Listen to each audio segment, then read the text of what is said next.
अमीर जमात इस्लामी पाकिस्तान हाफिज नईमुर रहमान का कहना है कि बिजली के बिल्स ने अवाम की जिंदगी अजीरन कर दी है। जमात इस्लामी ने IPP से अवाम का छुटकारा दिलाना चाहती है। खबरदार कि हक हुकूमत धरने के रास्ते में रुकावटें डालने से गुरेज करे। हुकूमत ने इस्लामाबाद आने से रोका तो हालात खराब होंगे।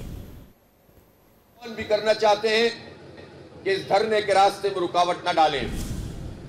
अभी हमें ये इत्तलात मिल रही है कि हुकूमत की तरफ से ये कहा जा रहा है कि हम इस्लामाबाद में दाखिल नहीं होने देंगे।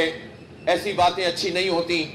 मैं हुकूमत से कहना चाहता हूं कि अगर आपने हमें इस्लामाबाद में दाखिल होने से रोका तो फिर हालात बिगड़ेंगे, और हालात बिगड़ेंगे तो उसकी सारी जिम्मेदारी हुकूमत पर होगी। हम पुरअमन हैं, हम कोई पत्थर भी नहीं फेंकते, हम किसी गमले को भी नहीं तोड़ते। हम पुरअमन तरीके से बैठेंगे और आवाम का हक हासिल करेंगे। इसलिए कोई एडवेंचर हुकूमत ना करे। और अगर कहीं छापे और गिरफ्तारियों के लिए बंदोबस्त किया जा रहा है तो ये भी समझ लो कि हमने पहले भी बहुत गिरफ्तारियां दी हैं, पहले भी तुम बहुत छापे मार चुके हो। जमात इस्लामी का रास्ता ये छोटी मोटी चीजें रोकने वाली नहीं है।